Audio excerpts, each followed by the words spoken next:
1 Samuel 18. Saul's growing fear of David. After David had finished talking with Saul, Jonathan became one spirit with David, that he loved him as himself. From that day Saul kept David with him and did not let him return home to his family. And Jonathan made a covenant with David because he loved him as himself.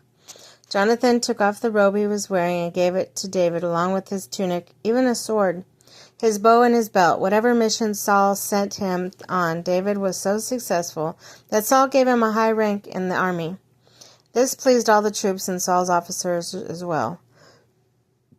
When the men returned home after David had killed the Philistine, the women came out to meet the towns of Israel, to meet King Saul with singing and dancing and joyful songs with timbrels and lyres.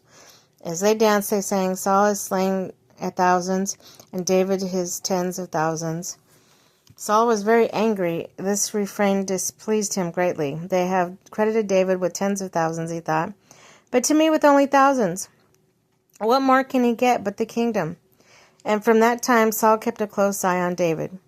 The next day an evil spirit from God came forcefully on Saul. He was prophesying in his house, while David was playing the lyre as he usually did. Saul had a spear in his hands. He hurled it, saying to himself, "I'll pin David to the wall," but David eluded him twice. Saul was afraid of David because the Lord was with him, but had departed from Saul, so he sent David away from him and gave him command over 1,000 men. David led the troops in their campaigns, and everything he did he had great success, because the Lord was with him. When Saul saw how successful he was afraid of him. But all Israel and Judah loved David because he sent them in their campaigns. Saul said to David, "Here is my older daughter Merab. I will give you to her in marriage.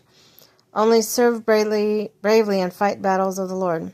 For Saul said to himself, "I will not raise a hand against him. Let the Philistines do them."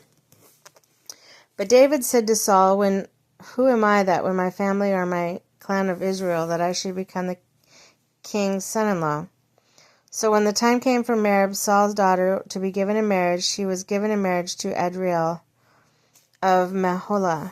Now Saul's daughter Michal was in love with David, and when they told Saul about it, he was pleased. "I'll give her to him," he thought, "so that she may be a snare to him, and the hands of the Philistines may be against him."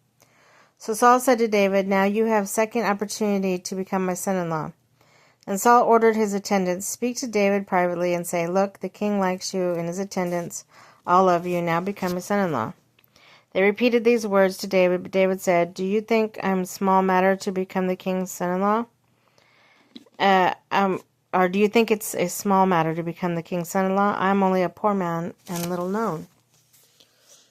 When Saul's servants told him what David had said, Saul replied, "Say to David, the king wants no other price for the bride than 100 Philistines' foreskins to keep revenge against his enemies." Saul's plan was to have David fall by the hands of the Philistines. When the attendants told David these things, he was pleased to become king's son-in-law. So before the allotted time elapsed, David took his men with him and went out and killed 200 Philistines and brought back foreskins and counted the full number to the king, so that David may become the king's son-in-law. And then Saul gave his daughter Michal in marriage. When Saul realized that the Lord was with David and his daughter Michal loved David, Saul became still more afraid of him, and he remained his enemy for the rest of his days. The Philistine commanders continued to go out to battle, and often as they did, David met with more success than the rest of Saul's officers, and his name became well known.